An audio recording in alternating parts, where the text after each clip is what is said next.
South ఇండియాలోని అతి తక్కువ ధరలకి రత్నాలనందించే ఏకైక సంస్థ 6JVR. తుఫానులు ఎదురైనా చెదరని సంకల్పం, అవాంతరాలను అడ్డుకోగలిగే ఆత్మవిశ్వాసం, సమస్యలెన్నున్నా చక్కపెట్టగలిగిన సత్తా మహిళ సొంతం. చదువున్నా లేకున్నా 10 మందికి ఉపాధి చూపించాలన్న తపన, అవకాశాలను అందిపుచ్చుకొని ఆకాశమే హద్దుగా ఎదగాలన్న అవిరల కృషి, మహిళ సాధికారిత సాధించాలన్న ఆకాంక్ష, ప్రస్తుతం నేటి మహిళ ప్రవృత్తి, సంకల్ప సిద్ధితో, పోరాట పటిమతో, గెలవాలన్న కసితో అడుగు ముందుకేస్తే అసాధ్యమన్నది ఉండదని అందరికీ తెలియజేసే ఎన్నో విజయగాథలు ఉమెన్స్ డే సందర్భంగా మన సుమన్ టీవీ ఇన్స్పిరేషన్ పర్సనాలిటీలో మీకోసం.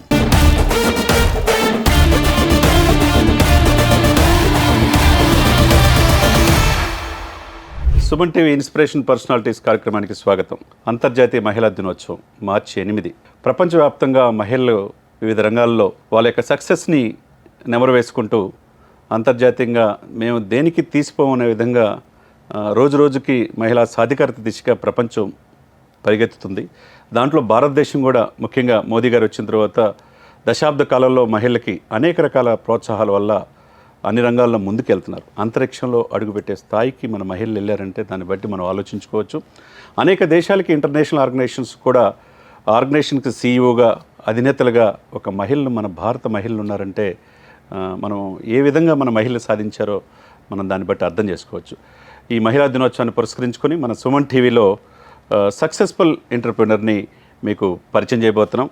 దాంట్లో చాలా కష్టపడి తన జీవితకాలంలో తను ఒక కంపెనీ స్టార్ట్ చేసి ఆ కంపెనీ ఆల్మోస్ట్ ఎన్పిఏ దశకు చేరుకున్న సమయంలో దాన్ని సక్సెస్ దిశగా తీసుకెళ్ళి 10 సంవత్సరాలు దాన్ని మంచి వ్యాపార సంస్థగా తీర్చిదిద్దుతున్న ఆలూరి లలిత గారు ఈనాటి సక్సెస్ఫుల్ పర్సనాలిటీ.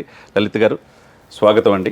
నమస్తే చందు గారు. సుమన్ టీవీ ప్రేక్షకులందరికీ నమస్కారం. ముందుగా మహిళా దినోత్సవ శుభాకాంక్షలు. థ్యాంక్స్ అండి. మీరు confederation of women entrepreneurs of India దానికే మొత్తానికి నేషనల్ ప్రెసిడెంట్గా ఉన్నారు. చాలా సంతోషం. ఎందుకంటే ఒక మహిళ ఒంటిల్లు కుందేలు కాదు అనే పరిస్థితి నుంచి నేటి అన్ని రంగాల్లో సాధిస్తున్న విజయాలను చూస్తే మనకు అర్థమవుతుంది.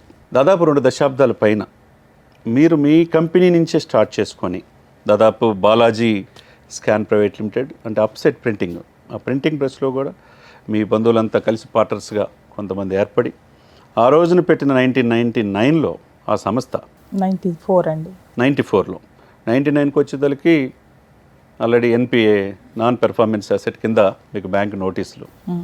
ఆ సిచ్యువేషన్స్లో మీరు బాధ్యతలు మీ ఫ్యామిలీ నుంచి చేపట్టారు. ఆ రోజున ఆ నష్టాల్లో ఉన్న కంపెనీ లాభాల్లో తీర్చుకెళ్ళగలనని నమ్మకం మీకు కలిగిందా? అంటే అప్పుడు తెలియదండి. యాక్చువల్గా నేను మా మ్యారేజ్ అయ్యి 93లో మ్యారేజ్ అయింది. సో ఒక 4 years బాగా అంటే యాక్చువల్గా పెద్ద మనకేం తెలియదు కదా. ఒక వెల్ ఆఫ్ కుటుంబంలో ఇచ్చినప్పుడు వాళ్ళు చెప్పరు కూడా మనకేం జరుగుతుంది ఏంటి అని. ఎప్పుడైతే 99లో నేను రియలైజ్ అయ్యాను నా అవసరం ఉంది కంపెనీకి అని అన్నప్పుడు, అంటే పార్ట్నర్స్ వెళ్ళిపోయారు. తర్వాత అది మా husband, father in law and partners కలిపి పెట్టిన సంస్థ అనమాట. సో పెట్టినప్పుడు వీళ్ళు వెళ్ళిపోయినాక ఇక నేను జాయిన్ అవ్వాల్సి వచ్చింది. జాయిన్ అయిన 1 weekకే తెలిసిపోయింది అదంతా చాలా డోల్ డ్రమ్స్లో ఉంది. దానికి 3 things అవసరము: టెక్నాలజీ, మ్యాన్ పవర్ అంటే స్కిల్ లేబరు, తర్వాత ఫైనాన్షియల్ సపోర్ట్. ఈ 3 కావాలి అని చెప్పేసి అప్పుడు బ్యాంకర్స్ దగ్గరికి వెళ్ళాము. ఎందుకు వెళ్ళాల్సి వచ్చిందంటే వాళ్ళు ఎన్పిఏ నోటీస్ ఇచ్చేశారు. ఇంకా దానికి నెక్స్ట్ ఏం కావాలి, ఫైనాన్షియల్ సపోర్ట్ కావాలి, ఆక్సిజన్ సప్లై చేయాలి దానికి అన్నట్టుగా బ్యాంకర్కి వెళ్ళినప్పుడు బ్యాంకర్స్ ఒప్పుకోలేదు. తర్వాత కొంచెం బయట కూర్చున్నాము. ఒక 1 hour వాళ్ళు కూడా ఏదో ఇంటర్నల్గా డిస్కస్ చేసుకొని తర్వాత మేము కూడా చాలా రిక్వెస్ట్ చేసుకుంటే వాళ్ళు అసలు కన్సిడర్ చేయాలి, మెన్నే చేయలేదు మీరేం చేస్తారు అట్లా ఇట్లా అని చెప్పి. ఇంకా అలాంటి పరిస్థితిలో ఒకటే చెప్పాను, అది లేజర్ పాడైపోతే ఎందుకు పనికిరాదండి తూకానికి అమ్ముకోవటానికి కూడా. సో మీరు ఖచ్చితంగా మాకు సపోర్ట్ చేస్తేనే ఇది, లేకపోతే మీ ఇష్టం అని అంటే వాళ్ళు కూడా ఆలోచించుకున్నారు. ఎందుకంటే అది 40 lakhs rupees అనమాట ఆ రోజుల్లో 99లో. అంత మరి వాళ్ళు నష్టపోలేరు కదా, అందుకని చెప్పేసి సరే అని చెప్పి ఇంకొక క్వార్టర్ టైం ఇస్తాము, సరే అలా ఎట్లా చేస్తారన్నారు. ఫైనాన్స్ తెచ్చుకొని బయట నుంచి అంటే మాకే కట్టలేని వాళ్ళు అక్కడే ఏం చేస్తారు, ఎక్కడి నుంచి తెచ్చుకుంటారంటే అవంతా మేము మా సిబ్లింగ్స్ దగ్గర నుంచి తెచ్చుకుంటాంలేండి అని చెప్పి ఇక బయటకు వచ్చాం. అంటే ఒక 3 months మనకు అమ్మాయి అరెస్ట్ అంటే వీళ్ళు బ్యాంకర్స్ మనని ట్రబుల్ చేయరు. ఇంకప్పుడు ఇక మేము మా బ్రదరు, సిబ్లింగ్స్, తర్వాత ఫ్రెండ్స్ దగ్గర బారో చేసుకొని న్యూ టెక్నాలజీ తీసుకొని వచ్చి ఇంటర్ఫేస్ అని చెప్పేసి కంప్యూటర్స్ కాను డ్రమ్ స్కానర్కి మధ్యలో ఇంటర్ఫేస్ అని ఉంటుంది. ఆ ఇంటర్ఫేస్ తెచ్చుకొని తర్వాత సిస్టమ్స్ కూడా కొత్తవి కొనుక్కొని, ఆ రోజుల్లో ఒక్కొక్క సిస్టమ్ 5 lakhs అలా ఉండేది యాపిల్ సిస్టమ్స్. స్కిల్డ్ లేబర్ని అంటే మంచి డిజైనర్స్ని పెట్టుకొని ఆ విధంగా చాలా కష్టపడ్డామండి. అంటే ఒక 16 to 18 hours డైలీ. అసలు ఇల్లు అనేది మర్చిపోయాం. అసలు మాకు సన్సెట్ సన్రైజ్ మేము ఎప్పుడు చూడలేదు 2 years దాకా. అంత కష్టపడి నేను మా హస్బెండ్ ఇంకా దాన్ని మొత్తం డెట్ ఫ్రీ చేసేసుకున్నాం 2 yearsలో. లాభాల్లోకి వచ్చేసాం. ఇంకా అక్కడి నుంచి ఇక వెనక్కి తిరిగి ఎవ్రీ 2 yearsకి ఎక్స్పాన్షన్స్కి వెళ్తా, ప్రింటింగ్ ఎగ్జిబిషన్స్కి వెళ్తా అలా. అంటే మీరు చెప్పినట్టు 1999 మీ బాధ్యతలు 3 సంవత్సరాల్లో అటువంటి పరిస్థితి నుంచి దాన్ని అధునాతనమైన టెక్నాలజీని అందిపుచ్చుకొని దానికి కావాల్సినవన్నీ కూడా మళ్ళా రీజనరేట్ చేసుకుంటా వెళ్ళగలిగారు. కాబట్టి ఈ రోజున దేశవ్యాప్తంగా దాదాపు 850 కస్టమర్స్ ఉంటే చాలా ప్రామినెంట్ కస్టమర్స్ దాదాపు 15 రాష్ట్రాల నుంచి మీకు ఉన్నారని తెలిసింది. అది డే 1లో అయ్యేది కాదు. అంటే 2005లో మీరు కోవేలో సంస్థలో తెలంగాణ చాప్టర్లో ఇప్పుడు పనిచేశారు. జర్నీ ఆఫ్ మీ ఈ 2 decades 2020 చూసుకుంటే ఇప్పుడు ఆల్ ఇండియాకి కోవేకి ప్రెసిడెంట్గా అయ్యారు. ఈ మధ్యకాలంలో మీరు మహిళల్ని అంటే మీరు పడిన ఇబ్బందులు ఇంకొకరు పడకూడదనే ఉద్దేశంతో ఈ మహిళా పారిశ్రామికవేత్తల్ని వాళ్ళకి ట్రైనింగ్ ఇచ్చి ఒక వేదిక అవ్వాలని అనుకున్నారా? యాక్చువల్గా 2005లో మా మదర్ చనిపోయినప్పుడు కొంచెం డిప్రెషన్లోకి వెళ్ళామండి. అప్పటికే నా అవసరం లేనట్టుగా అయిపోయింది. అంటే మొత్తం కూడా సిస్టమే నడిపిస్తుంది, ఎక్కడికక్కడ స్టాఫ్ ఉన్నారు. సో అంత నా అవసరం లేదు అని అనిపించిన టైంలో నేనేం చేశానంటే to come out of the depression నేను JNTUలో EDP క్లాసెస్కి వెళ్ళాను అనమాట. అంటే నా ఓన్ ఫుడ్ ప్రాసెసింగ్ యూనిట్ ఏదైనా పెట్టుకుందాం నా ఓన్గా. ఇక్కడ యూనివర్సిటీ నుంచి అవునండి ఎంఎస్సి పట్టా పొందారు. ఢిల్లీ యూనివర్సిటీ నుంచి పోస్ట్ గ్రాడ్ పట్టా పొందిన మీరు ఒక సైంటిస్ట్ అవుదాం అనుకున్నారు. యాక్చువల్గా మీ జీవిత క్రమంలో అంటే డెఫినెట్ మీరు అనుకోని ఇదిలో బాధ్యత తీసుకోవాల్సి వచ్చింది. అంటే ఇంకా ఆ రోజుల్లో కొంచెం సర్లే ముందు పెళ్లి కావాలంటే PhD చేసుకుందు అన్నట్టుగా అంటారు కదా. అలా నేను పెళ్లి చేసుకోవటం తర్వాత ఒక 4 years అంటే అసలు మేబీ హోమ్ మేకర్గానే ఉండిపోయాను. అంటే అవసరం లేదు మనకి, వాళ్ళు ఇండస్ట్రీ రన్ చేస్తున్నారు కదా అన్నట్టుగా టైం కిల్ చేసినట్టు అనిపిస్తుంది ఇప్పుడే ఆలోచించుకుంటే ఒక విధంగా. కాకపోతే బాబుని మంచిగా పెంచుకోవటం 4 years అప్పుడు ఆయనకి, నేను నా కంపెనీలో జాయిన్ అయినప్పుడు. సో వాడి చైల్డ్హుడ్ అదంతా ఎంజాయ్ చేశాను కాబట్టి no regrets for that. But thing is ఏంటంటే ఇంకా 2 కూడా బ్యాలెన్స్ చేసుకోగలిగేదాన్నేమో ముందే వెళ్తే అని అనిపిస్తుంది ఒక్కోసారి. టైం రావాలి ఎగ్జాక్ట్లీ. మీరు పడిన కష్టాలు ఇంకొకళ్ళు 2005లో నేను EDP క్లాసెస్కి వెళ్ళానండి. అవి 1 month క్లాసెస్. తర్వాత మార్నింగ్ 10 నుంచి 6 దాకా ఉండేవి మా క్లాసెస్. దానిలో డిఫరెంట్ ఫ్యాకల్టీస్ వచ్చేవాళ్ళు. అప్పుడు తెలిసిందనమాట అంటే మనం ఎంత బావిలో కప్పలాగున్నా అంటే ఒక ఫీల్డ్ ఎంటర్‌ప్రెన్యూర్‌షిప్ డెవలప్మెంట్ ప్రోగ్రామ్ అని JNTU ప్లస్ కోవి ఇద్దరు కలిపి పెట్టినది అనమాట 2005లో.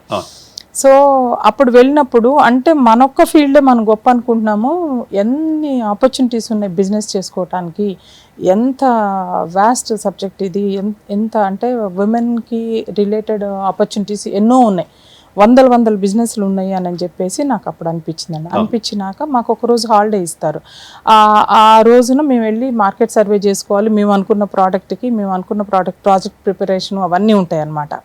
సో నేను వెళ్ళినప్పుడు నేను అనుకున్నది టమాటో బై ప్రోడక్ట్స్, టమాటో అంతా అట్లా పారబోస్తున్నారు కదా. సో ఉన్నప్పుడు బాగుంటుంది, లేకపోతే 40 రూపాయలు అమ్మేది, లేకపోతే రూపాయి.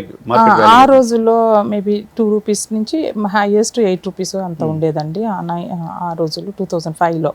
సో అందుకని ఏదో రైతుల్ని చేయాలి అని చెప్పేసి అక్కడే ప్రాసెసింగ్ యూనిట్లు పెట్టుకున్నాం. అట్లా ఇట్లా అని వెళ్ళినప్పుడు నాకు బ్యాక్ అండ్ సపోర్ట్ నేను పెట్టాలి అనుకున్నంత యూనిట్కి అంత సరిపోయే రా మెటీరియల్ నాకు వాళ్ళు అందలేదు. తర్వాత దాన్ని మార్కెట్ చేసుకుందాము టమాటో ప్యూరీ అంటే అది అడ్వాన్స్డ్ థింగ్ అనమాట. సూపర్ మార్కెట్స్లో అవి అవైలబుల్ లేవు. సో 2 విధాల రిస్కే నాకు. అది స్టీవియా ప్లాంటేషన్ అవంతా కూడా అనుకున్నాం. ఇప్పుడు షుగర్ వాళ్ళకి, డయాబెటిక్ వాళ్ళకి పౌడర్ వాడుతున్నారు కదా, షుగర్ సబ్స్టిట్యూట్, అదనమాట. అవి నేను 20 years బ్యాకే అనుకొని చేసుకున్నాను.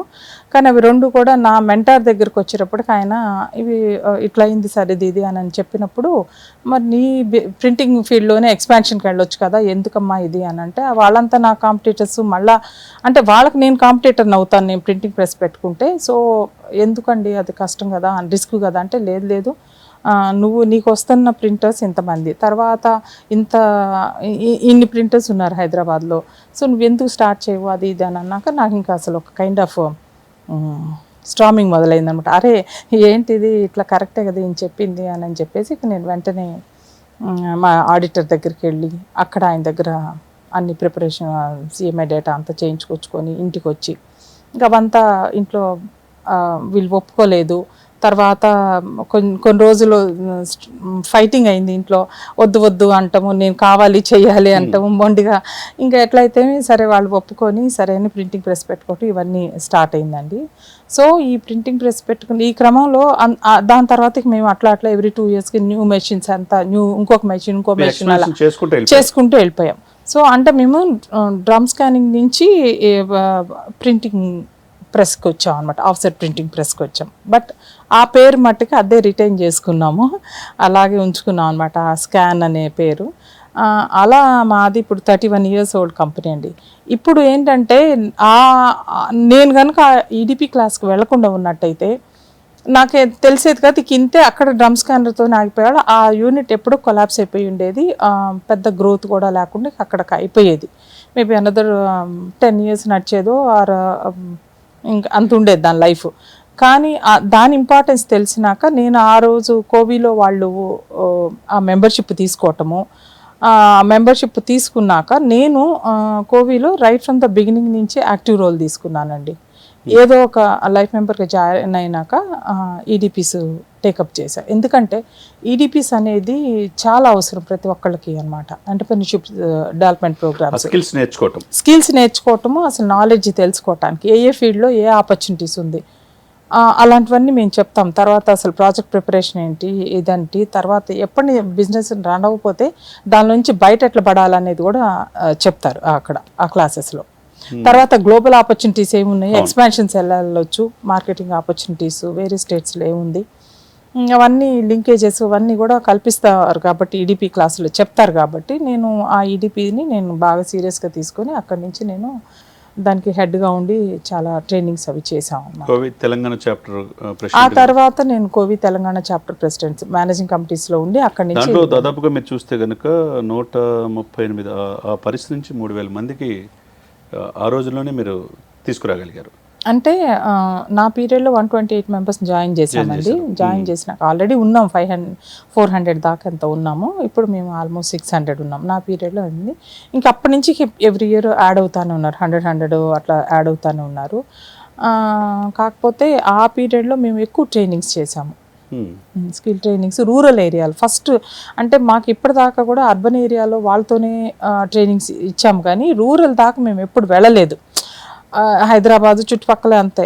ఫస్ట్ టైం మేము రంగారెడ్డి డిస్ట్రిక్ట్ అటు వెళ్ళి సిడ్బి వాళ్ళ సపోర్ట్ తోటి అక్కడ స్కిల్ ట్రైనింగ్స్, నబార్డు సిడ్బి ఇచ్చిన ఫండ్ తోటి అక్కడ స్కిల్ ట్రైనింగ్స్ ఇచ్చామన్నమాట. అది అప్పుడు మేము రియలైజ్ అయ్యాం రూరల్ ఏరియా విమెన్కి చాలా చాలా అవసరము స్కిల్ ట్రైనింగ్ అనేది. అంటే apart from there regular income from agriculture, వాళ్ళకి ఇది లైవ్లీహుడ్ అనేది చాలా అవసరము. అది కూడా ఎందుకయిందంటే అండి, నా ట్రస్ట్ ఎప్పుడైతే నేను పెట్టుకున్నానో జయలక్ష్మి ఫౌండేషన్ అండి ట్రస్ట్ పేరు. సో దానికి నేను మేనేజింగ్ ట్రస్టీని మా మదర్ పేరు మీద పెట్టుకున్నాం. రైతులు ఎందుకు సూసైడ్ చేసుకుంటున్నారు అని చెప్పేసి మేము ఆ దిశగా సర్వే చేసాం అనమాట. రూరల్ ఏరియాకి వెళ్ళి ఆ ట్రస్ట్ నుంచి వెళ్ళినప్పుడు, అంటే అక్కడ ఆయన ఒక్కళ్ళే సంపాదన ఉంది, ఫ్యామిలీ మొత్తము వెళ్తే ఆయన మీద ఆధారపడింది కాబట్టి ఆయన సూసైడ్ కాబట్టి ఆయనకి సపోర్ట్ సిస్టమ్ లేదు రైతుకి. సో అప్పులు ఏదైతే అయిందో ఆయన ఓన్ చేసుకొని ఆయన ఇక చనిపోవటం అవుతుంది. ఇలా కాకుండా వాళ్ళ వైఫ్ వాళ్ళ ఫ్యామిలీలో ఉన్న మెంబర్స్ అందరికీ స్కిల్ ట్రైనింగ్ ఇచ్చి ఆల్టర్నేటివ్ ఇన్కమ్, అగ్రికల్చర్ అంటే క్రాప్ పాడైపోయింది అనుకోండి, ఆర్ క్రాప్ చేతికి రాలేదు, తర్వాత నెక్స్ట్ ఏంటి ఆల్టర్నేటివ్ ఇన్కమ్ వాళ్ళకి. అంటే ఫ్యాషన్ డిజైనింగ్ కానీ, బ్యూటీ కోర్సెస్ కానీ, సెల్ ఫోన్ రిపేర్స్ కానీ, ట్రాక్టర్ రిపేర్స్ కానీ, ఒకటని కాదు, మేము ఫోటోగ్రఫీ, వీడియోగ్రఫీ అవి కూడా నేర్పించాము. మాకు వచ్చిన ఇది ప్రకారం కోవే నుంచి confederation of women entrepreneurs of India మీరు ఈ 2 దశాబ్దాల్లో 25 సంవత్సరాలు దాదాపు 1,00,000 మంది పైన ట్రైన్ ఇచ్చారు. అవునండి. దాంట్లో ఎంతమంది మీ ట్రైనింగ్ తీసుకొని సక్సెస్ అయిన వాళ్ళు ఉండరు? సక్సెస్ అంటే ఒక 30,000 అయితే డైరెక్ట్గా ఇండైరెక్ట్గా బెనిఫిట్ అయ్యారండి. అంటే బ్యాంక్ దగ్గరికి వెళ్ళి లోన్ తెచ్చుకోవటం కానీ, లేకపోతే మార్కెటింగ్ సపోర్ట్ ఆల్రెడీ ఉండి మార్కెటింగ్ సపోర్ట్ కావాలంటే వాళ్ళకి ఇచ్చింది కానీ, తర్వాత ఎగ్జిబిషన్స్లో పార్టిసిపేట్ చేయటం కానీ, ఆల్రెడీ అంతా ఉండి ఎగ్జిబిషన్స్లో వెళ్ళి వాళ్ళకి అంటే గ్లోబల్ లింకేజెస్ ఎక్కడన్నా వాళ్ళకి వేరే బిజినెస్ ఆపర్చునిటీస్ దొరకటము, అట్లాంటివన్నీ జరిగినవి చాలా మంది, అదే 30,000 దాకా ఉన్నారు. ఇప్పుడు వీళ్ళు దేశవ్యాప్తంగా ఉన్నారు. దేశవ్యాప్తంగా దాదాపుగా మీ ఈ కోవే విస్తీర్ణం 12 రాష్ట్రాల్లో ఉంది. అవునండి. ఈ దాదాపు ఆల్మోస్ట్ 1,00,000 మంది పైనే మీరు ట్రైనింగ్ ఇచ్చారు. దాదాపు 12 రాష్ట్రాల్లో అక్కడున్న మహిళలకి మీరు శిక్షణ ఇచ్చారు. అవునండి. అంటే ఈ శిక్షణ తీసుకోవటం వల్ల వాళ్ళు ఫైనాన్షియల్గా ఏ విధంగా, అంటే ఒక ఆల్టర్నేట్ మీరు అన్నట్టు ఒక రైతు అతని మీద ఆధారపడితే ఆ వ్యవసాయం వల్ల కుటుంబం మీద ఆధారపడింది. ఒక్కోసారి ఆ కాలంలో పంటలు పండకపోతే ఆల్టర్నేట్గా వాళ్ళ ఇంట్లో భార్య కావచ్చు, పిల్లలు కావచ్చు వెళ్ళాలి. ఆ విధంగా వాళ్ళకి గ్రాస్ రూట్ లెవెల్లో మీరు శిక్షణ ఇచ్చారు. ఆ రాష్ట్రాల్లో వెళ్ళి వాళ్ళకి ట్రైనింగ్ ఇచ్చారు. అదే అంటే సింగిల్ పాయింట్ ఆఫ్ కాంటాక్ట్ అంటారా ఈ కోవే? యా ఎందుకంటే కోవిలో కౌన్సిలింగ్ ఇచ్చే దగ్గర నుంచి మెంటర్స్, తర్వాత డిపిఆర్ ప్రిపరేషన్స్, బ్యాంకర్స్ తీసుకెళ్లే దగ్గరకు ఒక టీం ఉంటారు, తర్వాత ఇండస్ట్రియల్ పార్క్ చూసేది ఒక టీం ఉంటారు. అంటే వీళ్ళు అయిపోయినాక నెక్స్ట్ ఇండస్ట్రియల్ ఎస్టేట్లో వీళ్ళు ఒక ఇండస్ట్రీ పెట్టుకోవాలి అని అంటే ఆ ప్లేస్ చూపించడం అవంతా అనమాట. అదంతా అయిపోయినాక లైసెన్సెస్ ఇప్పించే వాళ్ళు ఒక టీం ఉంటారు. ఇవన్నీ కూడా అంటే hand holding right from the EDP నుంచి మొదలయ్యి స్వాట్ అనాలిసిస్ నుంచే మొదలవుతుంది. వాళ్ళ స్ట్రెంగ్త్, వీక్నెస్లు, opportunities, threat of those businesses ఏంటి అనేది కూడా చెప్తాం మేము. చెప్పి ఇప్పుడు ఒక ఆమె ఏదో అనుకుని నా దగ్గర ఒక 10 కోట్లు ఉంది నేను బిజినెస్ చేస్తానంటే no we won't go ahead అని చెప్పం మేము. ఎందుకంటే ముందు నీ స్ట్రెంగ్త్, వీక్నెస్ ఏంటమ్మా, నీకు ఏ ఫీల్డ్లో నీకు ఏం స్ట్రెంగ్త్ ఉంది. ఇప్పుడు నేను ఎలా అయితే ఫుడ్ ప్రాసెసింగ్ చేద్దాము అని అనుకుంటే మా మెంటర్ వద్దు మీ దానిలోనే ఎక్స్పాన్షన్కి వెళ్ళండి అని చెప్పారో, సో అలా మేము మెంటరింగ్ చేస్తాం అన్నట్టు వాళ్ళకి చేసి సరైన రూట్ వైపు తీసుకెళ్తాం. అంటే ఒక మహిళ పారిశ్రామికవేత్తగా అవటానికి ఇనీషియల్గా ఒక చిన్న పరిశ్రమ స్థాపించుకోవడానికి ఎంత పెడితే సరిపోద్దని అనుకుంటున్నారు? అది ఎంతైనా చేయొచ్చు అండి. 25,000 నుంచి కూడా మొదలు పెట్టుకోవచ్చు. 25,000 నుంచి కూడా చేసుకోవచ్చు. ఇప్పుడు రూరల్ ఏరియాలో ఉన్నామండి, ఉంటే వాళ్ళంతా కూడా సెల్ఫ్ హెల్ప్ గ్రూప్స్ ఉంటారు. వాళ్ళు ఎక్కువ డ్వాక్రా సంఘాలు, సెల్ఫ్ హెల్ప్ గ్రూప్స్ ఉంటారు కదా, వీళ్ళందరికీ మేము ఏం చేస్తామంటే ఎక్కువ డబ్బులతో ఎక్స్పెరిమెంట్ చేద్దామా, తక్కువ పెట్టుబడి ఎక్కువ లాభాలు వచ్చేవి, ప్లస్ నీ ప్రోడక్ట్ డిమాండ్ ఉండాలి, సేలబుల్ ఉండాలి. ఇలాంటి ప్రాజెక్టులే మేము ఫస్ట్ చెప్తాం. చెప్పినాక ఒక్కసారి కాన్ఫిడెన్స్ వచ్చినాక then next alternative, next business చెప్తాం. నెక్స్ట్ అంటే ఒక లేడీ ఒక 5-6 పెట్టుకోవచ్చు. అంటే ఫర్ ఎగ్జాంపుల్ రూరల్ ఏరియాలో ఒక అమ్మాయి ఉందనుకోండి, ఆ అమ్మాయికి మేము ఫ్యాషన్ డిజైనింగ్, మగ్గం వర్క్ 2 నేర్పించినప్పుడు ఆ అమ్మాయి ఏం చేసిందంటే ఒక చిన్న కిరాణా షాప్ లాంటిది పెట్టుకొని ఫ్రీ టైంలో అవి కుట్టుకుంటూ ఉంటుంది. అక్కడే గిర్నీ పెట్టుకుంది, తర్వాత జిరాక్స్ సెంటర్ పెట్టించుకుంది. అట్లా ఇంకా 5-6 పెట్టుకున్నాక ఆ అమ్మకి ప్రతి దాని మీద కూడా 5,000 చొప్పున ఇన్కమ్ వస్తుంది. సో మేబీ ఐ థింక్ ఆ అమ్మాయి అన్నీ పోంగా అమ్మాయికి 50,000 మిగులుతుంది. అంటే 50,000లో 25,000 అమ్మాయి ఒకవేళ 25 కూడా కాదు 20,000 అమ్మాయికి ఈఎంఐ లా కట్టేసినా కూడా 30,000 అమ్మాయి షీఈ్ ఎర్నింగ్ ఫ్రమ్ హోమ్. వాళ్ళ హస్బెండ్ ఏమో ఫార్మరు, ఈమె అగ్రికల్చర్ చూసుకుంటుంది, వెళ్తుంది, ఒక ఎంప్లాయీని పెట్టుకొని చూసుకుంటుంది. ఆ విధంగా ఇది చిన్నది చెప్తున్నాం. అసలు మామూలుగా అయితే పెద్దవే చెప్తామండి, ఫుడ్ ప్రాసెసింగ్ యూనిట్స్ పెట్టుకోమని చెప్పి అట్లాంటివి చెప్తాము. సోలార్ డ్రైయర్స్ యూజ్ చేసుకోమని, తర్వాత ఏమో సెల్ ఫోన్ రిపేర్ సెంటర్ కానీ చెప్పినట్టండి. ఇప్పుడు ఒక కోవే అనేది ఒక ప్రైవేట్ ఆర్గనైజేషన్, ఒక మంచి ఈ దేశానికి మంచి మహిళా పారిశ్రామికవేత్తలను తయారు చేయడంలో ముందుంది. అవును. అదే సమయంలో మీరు దేశ విదేశాలు అనేక ప్రోగ్రామ్స్ కూడా కండక్ట్ చేస్తుంటారు. ఆ మహిళా పారిశ్రామికవేత్తలకి అక్కడున్న పరిస్థితులు ఏంటి, ఇక్కడున్న పరిస్థితులు ఏంటి, వాళ్ళు ఆకలింపు చేసుకోవడానికి ప్రయత్నం చేస్తుంటారు. ఇది వీళ్ళకి చాలామందికి మహిళలు పారిశ్రామికవేత్తలు అవ్వటానికి ఎలా బ్యాంక్స్కి వెళ్ళాలి, ఎలా పరిశ్రమ పెట్టుకోవాలి, ఎక్కడ ప్రభుత్వాలు సహాయ సహకారాలు అందిస్తున్నాయి కూడా పూర్తి అవగాహన ఉండదు. ఇప్పుడు కేంద్ర ప్రభుత్వం కూడా చాలా మహిళలకి ఇప్పుడు చాలా స్కీమ్స్ తీసుకొచ్చారు, ఎంఎస్ఎంఈ స్కీమ్స్ ఉన్నాయి. ఎంఎస్ఎంఈ స్కీమ్స్ సో ఇప్పుడు సిజిటిఎంఎస్సి స్కీమ్ అని చెప్పేసి 5 crores దాకా కూడా వితౌట్ కొలాటరల్ సెక్యూరిటీ తోటి అప్లై చేసుకోవచ్చు. ఇంకా prime minister Mudra Yojana schemes ఇలాంటివి చిన్న దగ్గర నుంచి మొదలు పెట్టి ఈ మధ్య అండి లలిత గారు ప్రైమ్ మినిస్టర్ ముద్రా యోజన అనేది చాలా ప్రామినెంట్. అవును, ప్రధానమంత్రి గారు చాలా సందర్భాల్లో కూడా చెప్పడం జరిగింది. అనేక మంది సక్సెస్ఫుల్ పర్సన్స్ కూడా మనం చూసాం. దీని అంటే గత ప్రభుత్వాలు మీరు చూస్తూ ఉన్నారు ఈ 2 దశాబ్దాల్లో, ముఖ్యంగా ఈ 2 decades అంటే ఈ 10 సంవత్సరాల కాలంలో ఈ మోదీ గారి సెంట్రల్ గవర్నమెంట్ వచ్చిన తర్వాత ఇప్పుడు మళ్ళీ 3వసారి గవర్నమెంట్ వచ్చింది. ప్రత్యేకంగా మహిళలకి అనేక రంగాల్లో రాయితీలు కల్పించే అవకాశాలు, ఎందుకంటే తోటి మహిళ నిర్మలా సీతారామన్ గారే ఆర్థిక శాఖ మంత్రి కూడా, ఆమె బడ్జెట్స్ చాలా సమయంలో ప్రవేశపెట్టింది. మహిళకి చాలా పెద్దపీట వేసినట్టుగా గత ప్రభుత్వాల్లో ఎప్పుడు చాలా పెద్దపీట వేస్తున్నారండి. అందుకే ప్రతి ఇంట్లో కూడా ఒక మహిళ బయటకు వచ్చి ఆమె అంటే ఉద్యోగం వైపు కాకుండా వ్యాపారం వైపు, వ్యాపార దిశకంటే చేస్తే టైం మేనేజ్మెంట్ ఉంటుంది. ఏంటంటే ఫ్లెక్సిబుల్ ఉంటుంది, టైం ఫ్లెక్సిబుల్ ఉంటుంది. మనం ఆ రోజు వెళ్ళలేకపోతే మనం ఎవరో ఒకరు మేనేజ్ చేస్తారు, మనమే వెళ్ళి మన ఇండస్ట్రీ రన్ చేయాలని లేదు. అదే మన ఎక్కడైనా జాబ్ చేస్తున్నారు అనుకోండి, 4 రోజులు రాకపోతే హెల్త్ బాగాలేకపోయినా ఎవరైనా ఇంట్లో ఫంక్షన్స్ ఉన్నా ఏదైనా ఉన్నా కూడా మీకు ఆ ఫ్లెక్సిబిలిటీ ఉండదు. సో విమెన్కి చాలా బిజినెస్ అనేది అసలు నా దృష్టిలో అసలు కష్టమే కాదు, చాలా బ్యాలెన్స్ చేసుకోగలుగుతాం. ఎందుకంటే విమెన్ మల్టీ టాస్క్ చేయగలుగుతాం కాబట్టి.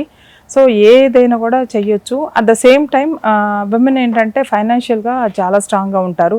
అంటే ముందు అప్పులు తీరినాకే మన డబ్బు అన్నట్టు ఆలోచించుకుంటారు అనమాట.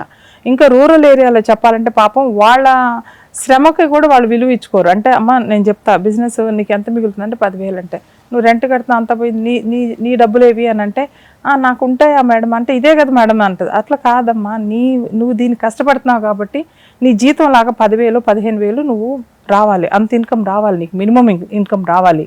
సో ఇది బిజినెస్ స్ట్రక్చర్ అని చెప్పి మేము క్లియర్గా చెప్పేసి ఆమెకి ఎంత మిగిలాలి ఈ బిజినెస్లో ఇవన్నీ కూడా మేము చేస్తాం అనమాట. అందువల్ల అప్పుడు వాళ్ళకి అసలు ఆ కాన్ఫిడెన్స్ లెవెల్స్ ఉంటాయండి. వాళ్ళు ఏదన్నా సంపాదించుకొని అది సాధించినప్పుడు కుటుంబంలో కూడా వాళ్ళకి చాలా గౌరవం పెరుగుతుంది. ఫ్యామిలీ ఫైనాన్షియల్ స్ట్రక్చర్ మారిపోతుంది. మంచి స్కూల్స్లో చదివించగలుగుతారు. మంచి అంటే ఆ ఫ్యామిలీ అట్మాస్ఫియరే చాలా వేరుగా ఉంటుంది. అంతకుముందు ఆ డబ్బులు హస్బెండ్ని చేయి అడగాలంటే సిగ్గుగా అనిపించేది మాకు. ఇప్పుడు మేము మా హస్బెండ్కి డబ్బులు ఇస్తున్నాము, ఇది తీసుకోండి, ఇది వాడుకోండి అని చెప్పి చాలా రెస్పెక్ట్ ఉంటుంది ఇంట్లో కూడా మాకు అని చెప్పి అంటున్నారు. అదే నేను అనేది, ప్రతి మహిళ కూడా తన శక్తి ఏదైతే ఉందో ఇన్నర్గా ఉన్న స్ట్రెంగ్త్ గుర్తించుకొని, అంటే కొంచెం ఎయిమ్ హైగా ఉండాలండి. అంటే కొంచెం ఇలాంటి బిజినెస్లు పెట్టుకోవాలి, నేను భయపడకూడదు. అసలు మేమున్నాగా కోవి లాంటి సంస్థలు ఉన్నాయి కదా మా దగ్గరకు వచ్చి మీరు అన్న మాటలో ఏంటంటే భయపడితే మనం ఏం సాధించలేము అసలు. అబ్దుల్ కలాం గారు చెప్పినట్టు ఎప్పుడు కళలు కరండి, ఆ కళలు సార్థకత చేసుకోవడం చేయమంటాడు. ఆ రోజున ఆయన కన్యాకుమారి రైల్వే స్టేషన్లో ప్లాట్ఫారంలో పేపర్లు అమ్మాడు. ఆయన చదువుకోవటం కోసం వాళ్ళ అక్కయ్య గాజులు 2 చేతులు గాజులు కుదవ పెట్టేసి ఆయన చదివించింది. ఆ రోజు ఆమె చదివికపోతే అటువంటి గొప్ప వ్యక్తి, పితామహుడు, గొప్ప రాష్ట్రపతి, అంత గొప్ప వ్యక్తి మన రాష్ట్రపతిగా మనం ఆయన జీవించిన కాలంలో మనం జీవించడం అదృష్టంగా భావించాలి. డాక్టరేట్లు 47 యూనివర్సిటీస్ నుంచి ఐక్యరాజ్య సమితిలో మన వాణి వినిపించడం, ఈ దేశానికి చాలా సింపుల్ రాష్ట్రపతిగా ఎవరున్నారంటే హానెస్ట్ రాష్ట్రపతి. ఏ రోజు తన కుటుంబాన్ని, ఈ రోజు కూడా అబ్దుల్ కలాం గారి బ్రదరు వాళ్ళ ఫ్యామిలీ అంతా వాళ్ళ రాష్ట్రాల్లో తమిళనాడులో చిన్న బొంకులు పెట్టుకొని జీవిస్తున్నారంటే అది అంటే మనిషి ఇదనమాట. అంటే ఆయనకు కూడా ఒక మహిళ ఉన్నది అన్నట్టుగా. నేను మా లేడీస్ కూడా అదే చెప్తాను, మీకు పుట్టింటి వాళ్ళు నగలు పెట్టుంటారు కదా, ఒకవేళ డబ్బులు ఇవ్వట్లేదు ఇంట్లో వాళ్ళు, ఫైనాన్స్ సపోర్ట్, మార్జిన్ మనీ కట్టాలి ఏదన్నా బిజినెస్కి అనుకున్నప్పుడు, మీ నగలు ఉంటాయి కదా, నగలు తాకట్టు పెట్టుకొని తెచ్చుకొని బిజినెస్ స్టార్ట్ చేయండి, ఉపయోగించుకోండి. అదైతే వాళ్ళు ఎవరు కాదనరు కదా, స్టార్ట్ చేయండి. కానీ నేను అది అనుకున్నాను, అది చేయాలనుకున్నా, ఇది చేయాలనుకున్నా, మా ఇంట్లో వాళ్ళు నన్ను ఒప్పుకోలేదని జీవితాంతం వాళ్ళని సాధించొద్దు. నువ్వు ఏదనుకున్నా నష్టమైన పో, కానీ నువ్వు అనుకున్నది సాధించు. నువ్వు అనుకుని ట్రై చేసావు అనుకో, డెఫినెట్గా సక్సెస్ అవుతాము. సిన్సియర్గా ట్రై చేసి ఎక్కడో 1 or 2 ఫెయిల్యూర్స్ వచ్చినాయి అనుకోండి, భయపడకూడదు. నెక్స్ట్ ఏంటి అని చెప్పేసి వెళ్ళాలి. తర్వాత ఎక్స్పర్ట్స్ దగ్గరికి వెళ్ళేసి అడ్వైస్ తెచ్చుకోవాలి. మాకు ఆ రోజుల్లో లేరండి, ఇప్పుడైతే బిజినెస్ అడ్వైజర్స్ చాలా మంది ఉన్నారు. ఇప్పుడు మేమేమనుకుంటున్నామంటే డిస్ట్రిక్ట్ లెవెల్స్లో కూడా అంటే అర్బన్ ఉమెన్కి ఆల్రెడీ విత్ ప్రాపర్ ఐడియాస్ తోటి సపోర్ట్ చేయడానికి టీ హబ్, వి హబ్, మేము అలిపు ఇట్లా చాలా సంస్థలు ఉన్నాయి. సో ఇవి కాకుండా రూరల్ ఉమెన్కి పర్టికులర్గా అక్కడ ఎంపవర్ చేస్తే ఏమవుతుందంటే ఈ మైగ్రేషన్ మనం తగ్గించవచ్చు. అదేవిధంగా అండి మీరు confederation of women entrepreneurs of India దేశవ్యాప్తంగా మీరు చూశారు, 12 రాష్ట్రాల్లో ఉంది మీ బ్రాంచ్లు. ఒక తెలుగు మహిళ, ఒక తెలుగింటి మహిళ ఇప్పుడు జాతీయ స్థాయిలో మీరు ప్రెసిడెంట్గా ఉన్నారు అంటే ఆ స్థాయికి రావడానికి మీరు ఎన్నో అవమానాలు, అవహేళనలు అవన్నీ కలిగినాయా, లేకపోతే మీ ఫ్యామిలీ కంప్లీట్గా సపోర్ట్ చేయబట్టి ఈ స్థాయికి ఎదిగారా? చిచ్చి అవమానాలు, అవహేళన అంటే చాలా మందికి ఏదో ఒక ఇదిలో ఈ స్థాయిలో వెళ్ళడానికి రకరకాలుగా లేదండి, అస్సలు లేదు. మా కోవిల్ ఎలా ఉంటుందంటే ఎవరికి లీడర్షిప్ క్వాలిటీస్ ఉంటే వాళ్ళని ప్రమోట్ చేస్తారు. ఆ విధంగా మీరు తెలంగాణ చాప్టర్ నుంచి ఆ విధంగా నేను తెలంగాణ అంటే నేను ఎప్పుడైతే ఈడీపీస్ చేయటం మొదలు పెట్టానో మా డైరెక్టర్స్ చూసి ఈమె చాలా ఇంట్రెస్ట్గా చేస్తుంది అని చెప్పేసి అక్కడి నుంచి నెక్స్ట్ లెవెల్స్కి వెళ్ళిపోవటం అయింది. మేనేజింగ్ కమిటీలోకి రావటము, అక్కడి నుంచి తెలంగాణ ప్రెసిడెంట్ అవ్వటము, ఆ తెలంగాణ ప్రెసిడెంట్ నుంచి మళ్ళీ నేషనల్ బాడీలోకి వచ్చి మళ్ళీ అక్కడి నుంచి నేషనల్ ప్రెసిడెంట్ అయ్యాను. ఈ మధ్యకాలంలో మీరు ఇది సాధించాలి అనేది ఇంకేమైనా ఉందా, మిగిలిందా? ఏం లేదండి, కాకపోతే నేను న్యూ బిజినెసెస్లో స్టార్ట్ చేసాము, ఆల్రెడీ కొన్ని చేసాము, ఇంకా కొన్ని ఇండస్ట్రీస్లో ఇన్వెస్ట్ చేసాం అనమాట. అదేవిధంగా మీరు చెప్పినట్టుగా ఒకవైపు సంపాదనే ముఖ్యం అని కాకుండా మీరు స్వయంగా మీ కుటుంబాన్ని పోషించడం, మీ మీద ఆధారపడిన ఎంప్లాయీస్ని, వందలాది మందిని ఎంప్లాయ్మెంట్ కల్పించడమే కాకుండా తోటి మహిళలకి వాళ్ళకి ఎంటర్ప్రినర్ స్కిల్స్ చేయటం మీ కోవే ద్వారా రకరకాలుగా దేశవ్యాప్తంగా చేస్తున్నారు. Well and good. దాంతోపాటుగా ఈ మహిళా దినోత్సవ రోజు అంటే మీరు ఒక మహిళకి అంటే మీరు రోటరీలో యాక్టివ్గా ఉన్నారు, ప్రేమ సమాజం సంస్థలో ఫౌండర్ మెంబర్స్లు, తర్వాత గ్రీన్ ఫౌండేషన్లో కూడా ఫౌండర్ మెంబర్గా ఉన్నారు. దీంతో పాటు మీ అమ్మగారి పేరు మీద జయలక్ష్మి ఫౌండేషన్ మహిళలకి, తర్వాత పిల్లలకి ముఖ్యంగా దాంట్లో చాలా సెక్టార్లో దాదాపు 20-24 రంగాల్లో వాళ్ళకి మీరు అనేక రకాలుగా ఈ సంస్థ ద్వారా సహాయం చేస్తున్నట్టుగా తెలుసు. అదే విధంగా ఉందంటారు? చాలా బాగుంటుందండి, అదొక చాలా తృప్తి వస్తుందండి అసలు మనం అది చేస్తుంటే. ఉమెన్కి ఏమో అంటే ఇప్పుడు ఈ స్కిల్ ట్రైనింగ్స్ ఇస్తున్నాము, మా ట్రస్ట్ ఇస్తుంది, కోవి నుంచి కూడా ఫస్ట్ మా ట్రస్ట్ నుంచి మొదలైంది రూరల్ ఏరియాలో స్కిల్ ట్రైనింగ్స్ అంతా. అది కాకుండా తెలంగాణ రంగారెడ్డి జిల్లా ఇటు సైడ్ ఇస్తున్నారా? ఇక్కడ ఏపీలో కూడా అండి. ఏపీలో ఎంతవరకు వెళ్ళారు? గుంటూరు వరకు వెళ్ళారు. Okay okay okay. సో అప్పుడంతా కంబైన్డ్గానే ఉండేది కాబట్టి ఇంకా అట్లాగా. తర్వాత ఇప్పుడైతే ఎక్కువ రంగారెడ్డి డిస్ట్రిక్ట్లో ఇచ్చాము. తర్వాత ఇక్కడ బోరబండ స్లమ్ ఏరియా, పెద్ద స్లమ్ ఏరియా, అంటే లెస్ ప్రివిలేజ్డ్ ఉమెన్ అనమాట, వాళ్ళకి ఒక 500 దాకా వాళ్ళకి ట్రైనింగ్స్ ఇచ్చాము. వాళ్ళకి ఏంటంటే మెహందీ డిజైన్స్, తర్వాత ఫోటోగ్రఫీ, తర్వాత స్టిచ్చింగ్లో ఇచ్చాము అన్నమాట, ఫ్యాషన్ డిజైనింగ్ 3 months కోర్సు. అది ఇచ్చిన తర్వాత వాళ్ళని అట్లా వదిలేయలేదండి, అన్ని పెద్ద బొటిక్స్కి టైప్ పెట్టి ఇచ్చేసాను. ఓకే, డెఫినెట్గా కంపల్సరీగా వాళ్ళకి ఉపాధి అవకాశాలు. కొంతమంది ఏంటంటే స్కూల్ యూనిఫామ్స్ అవంతా ఇళ్లలో అవకాశం ఇచ్చి వీళ్ళు కుట్టిస్తే వాళ్ళు తీసుకెళ్ళేటట్టు పెద్ద ఆర్డర్స్ తెచ్చుకుంటారు కదా, టెండర్స్ తెచ్చుకుంటారు కదా వాళ్ళకి అట్లాగా. తర్వాత కృష్ణానగర్లో ఉన్న ఫిల్మ్ వాళ్ళు ఉంటారు కదా, వాళ్ళకి ఆ 3 months థరో ట్రైనింగ్ అనమాట. మా ట్రస్ట్ నుంచి ఇస్తే మట్టికి మాకేంటంటే ఫండ్ మా ఓన్ ఫ్యామిలీ ఫండ్స్ కాబట్టి 1 month or 2 months అలా చూడం, అన్లెస్ అంటిల్ వాళ్ళకు థరోగా అయిపోయి ఫినిష్ ప్రోడక్ట్ చాలా నీట్గా ఉండాలి అన్నట్టుగా నేర్పిస్తాం అనమాట. అది కాకుండా మేము ఏంటంటే ధార్మికంగా ఈ టెంపుల్స్ రిస్టోరేషన్, కల్చర్ ప్రమోషను, తర్వాత పిల్లలకి హెల్దీ ఫుడ్, తర్వాత పౌష్టికాహారము, పిల్లలకి schooling compulsory, school drop outs ఉండొద్దు.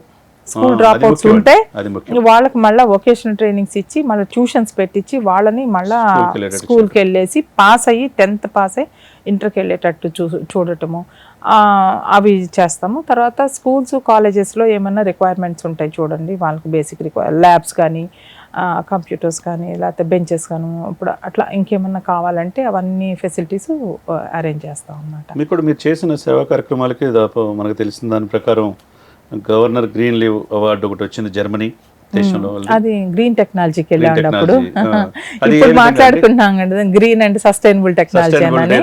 అది అప్పుడే లాంగ్ బ్యాక్ వచ్చింది. అది మీకు అది 2014 అండి. 14 అండి. అంటే ఎందుకు, అది ఏ విధంగా? అదేంటంటే chemical free process free plates అని చెప్పేసి అప్పుడు తెప్పించుకున్నాం ఆ టెక్నాలజీ. కెమికల్స్ అవంతా మేము ప్లేట్స్ని కెమికల్స్లోంచి బయటికి పంపించినప్పుడు image non image area separate చేసుకుంటుంది. అప్పుడు అవేంటంటే మళ్ళీ వాటిని మేము డ్రైనేజ్లో డ్రైన్ చేయటమే అనమాట. వాటి సపరేట్గా డ్రైనింగ్ ప్రాసెస్ లేకుండా ఉంది. ఇదప్పుడు అది హార్మ్ఫుల్ అనమాట. సో అది వదిలేద్దాం, అది ఆ ప్రాసెస్ ఎలిమినేట్ చేద్దాము, మనం గ్రీన్ టెక్నాలజీకి వెళ్దాము అని చెప్పేసి మేము అప్పుడు సిటిపి కొనుక్కున్నాం అనమాట. అది ఒక sustainable technology, green technology. So దానికి గ్రీన్ లీఫ్. ఇంకొకటి మీరు రాష్ట్రీయ నిర్మాణ రత్న అవార్డు వచ్చింది, ఇవన్నీ చూసి రాష్ట్రీయ నిర్మాణ రత్న అవార్డు ఢిల్లీలో తీసుకున్నట్టున్నారు. ఢిల్లీలో తీసుకున్నాను. అంటే ఉభయ తెలుగు రాష్ట్రాల్లోనే అడుగుతున్నాను, మిగతా 12 రాష్ట్రాల గురించి.